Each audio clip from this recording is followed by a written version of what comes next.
آئیے ایک ایسے سفر کی داستان سنیں جو سمندر کی لہروں پر لکھی جا رہی ہے۔ یہ ہے گلوبل سمود فلوٹیلا کی اصل کہانی۔ یہ قافلہ 31 اگست 2025 کو اسپین سے روانہ ہوا۔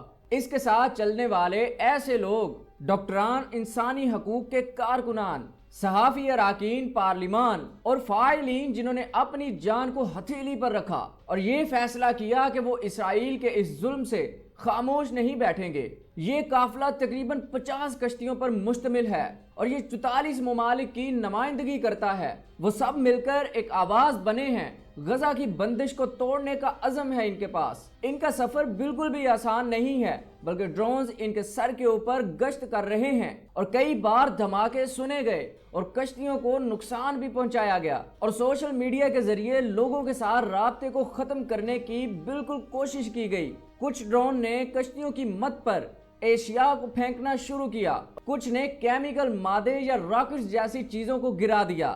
جھڑپیں ہوتی رہیں اور کشتیوں میں خوف برپا ہوا۔ پہلے کچھ حملے تیونس کے پانیوں میں ہوئے جب یہ قافلہ وہاں پر ٹھہرا ہوا تھا، لیکن انہوں نے ہار بالکل بھی نہیں مانی۔ پھر وہ یونانی حدود کی طرف بڑھنے لگے جہاں خطرہ مزید بڑھنے لگا۔ جب ڈرون حملے ان پر ہوئے تو اسپین اور اٹلی نے اپنے بحری جہاز بھی ان کے لیے روانہ کیے تاکہ اس قافلے کو تحفظ مل سکے اور یہ اپنی منزل تک بالکل صحیح سلامت پہنچ سکے۔ 16 ممالک کے وزرائے خارجہ نے اسرائیل کو خبردار کیا کہ وہ اس قافلے پر ناجائز حملہ کرنے کی کوشش نہ کرے۔ تنظیم نے یہ کہا کہ وہ صرف انسانی امداد لے کر ان تک پہنچنے کی کوشش کر رہے ہیں اور یہ کہ یہ عمل بین الاقوامی قانون کی روشنی میں بالکل جائز ہے۔ سخت مقابلے کے باوجود وہ ڈٹے رہے۔ وہ کہتے ہیں کہ یہ صرف ایک قافلہ نہیں ہے بلکہ یہ امید کی ایک کشتی ہے، یہ انسانی لہروں کا سفر ہے۔ اب وہ ایک یلو زون زدہ خطے میں پہنچ چکے ہیں، وہ سمندری حدود جہاں اسرائیل کے حملے ممکن ہیں۔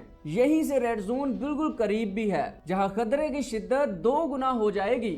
غزہ کا ساحل جہاں یہ کشتیاں نہ صرف امداد پہنچائیں گی بلکہ دنیا کو یہ پیغام دے گی کہ ظلم کے خلاف اٹھ کھڑا ہونا بھی ممکن ہے۔ یہ نہیں معلوم کہ یہ قافلے کتنے دنوں میں غزہ تک پہنچیں گے، لیکن یہ معلوم ہے کہ ہر دن، ہر لمحہ یہ ایک آزمائش ہے، انسانیت کے امتحان کی خطرناک گھڑی ہے۔ مگر وہ ڈر نہیں رہے۔ وہ کہتے ہیں کہ اگر سمندر پر بھی ظلم ہو سکے تو ہم اس کے بھی خلاف کھڑے ہوں گے۔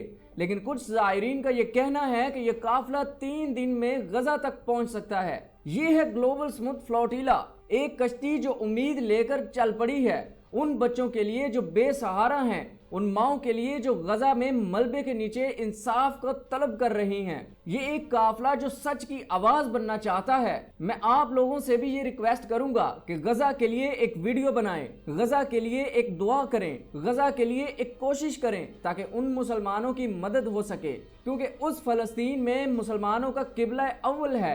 آج جس کی طرف ہم منہ کر کے نماز پڑھتے ہیں، نبی کریم صلی اللہ علیہ وآلہ وسلم نے کسی زمانے میں مسجد اقصی کی طرف منہ کر کے بھی نماز پڑھی تھی، اس لیے مسلمانوں کا یہ قبلہ اول کہلاتا ہے۔ یہ وہ مسجد اقصی ہے جس نے 1,24,000 نبیوں کو اپنی گود میں کھلایا ہے۔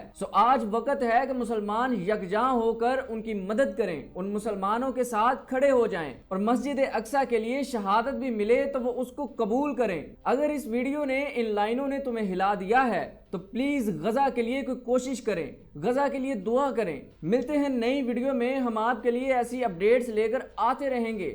آپ لوگوں سے گزارش ہے کہ ہمارے چینل انسائیڈ سیکرٹ کو ابھی سبسکرائب کریں اور بیل آئیکن کا نوٹیفیکیشن پریس کریں تاکہ ہر ویڈیو کا نوٹیفیکیشن آپ تک پہنچ سکے۔ شکریہ، اللہ حافظ۔